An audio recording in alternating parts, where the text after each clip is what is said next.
I got it wrong. I got it spectacularly wrong with my Cockapoo Bonnie, and it nearly cost us our entire relationship. When I brought this little teddy bear home, I was so keen to get it right. So I did my homework, I went onto YouTube, I bought the clicker, the treats, the harness from the pet store, I did everything that I was supposed to do, and it went horribly wrong. I remember a walk in the forest where she pulled to every single dog. She was so frustrated, I was frustrated, and honestly I remember thinking, this isn't what I imagined when I first got Bonnie. That was chaos, but the solution I used next was even worse. See, I went back and found different trainers, different methodologies, who told me that positive reinforcement doesn't work. You have to make your dog obey, you have to make your dog respect you. And I thought, well, if the other one didn't work, then this must.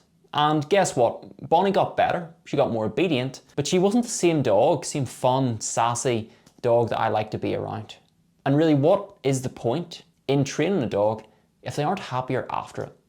So thankfully, I found a middle ground, the best of both worlds, where we can have Cockapoos who listen to us, but who are also excited to work with us, who can be free and run off lead and live their best life possible. And in this video today, I am going to spill all these secrets that got me from that terrible walk to where I am now.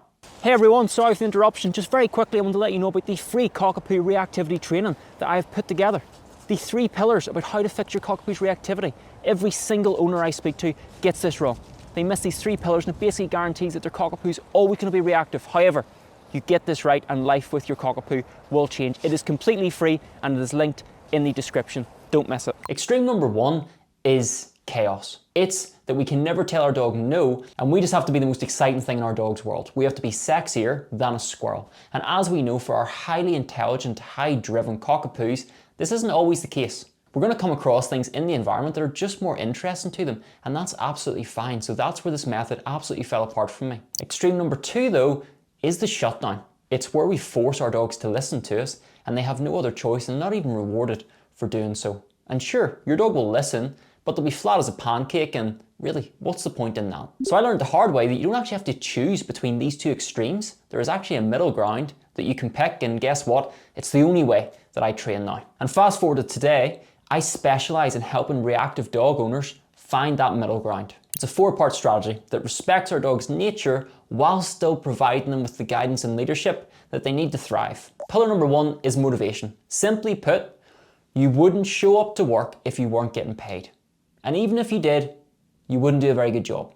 So we have to have something that our Cockapoos want. This could be food, it could be a toy, it doesn't really matter. We just have to have a way of saying, hey, I like that, good job, please do more of it in the future. When we don't have this, all training becomes conflict, it becomes a fight, and our dogs become flat. This is an important pillar. So build your dog's food motivation, get your dog playing with you, and I promise this will make a monumental difference to their engagement with you outside. Pillar number 2 is off-lead freedom. When I got Bonnie off-lead, I noticed a monumental, incredible difference in her behavior because she could sniff, she could explore, she could cover more ground, she was free to make her own choices. However, our dogs can only be off-lead if they will reliably come back to us. So I trained Bonnie how to come back. To do this, I utilised an e-collar, and it has been the best thing I have ever done for my Cockapoo. And now, she basically is never on a lead.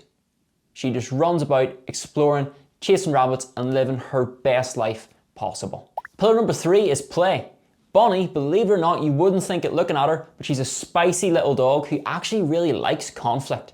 And this is a really difficult concept for us humans to think about our dogs because we see them as cuddly little teddy bears. But the same way that humans like to watch violence and action movies and boxing fights, our dogs like it too. So it's really important to give our dogs that outlet for that innate drive they have to chase, to bite, to fight. And when I started doing this with Bonnie reliably, I again noticed a huge shift in her behavior. Suddenly she was calmer, suddenly she was friendlier, suddenly she was happier because I had given her that outlet. It's not just fun and it's not just exercise, it is a crucial part of our dog's genetic makeup that we have to fulfill. Pillar number 4 is the ability to say no. So when I changed to then be able to say no to Bonnie, to communicate that, hey, you're either going to do something that is dangerous and it's going to get you hurt, or it's incredibly undesirable, our relationship transformed almost overnight. Saying no is what separates this approach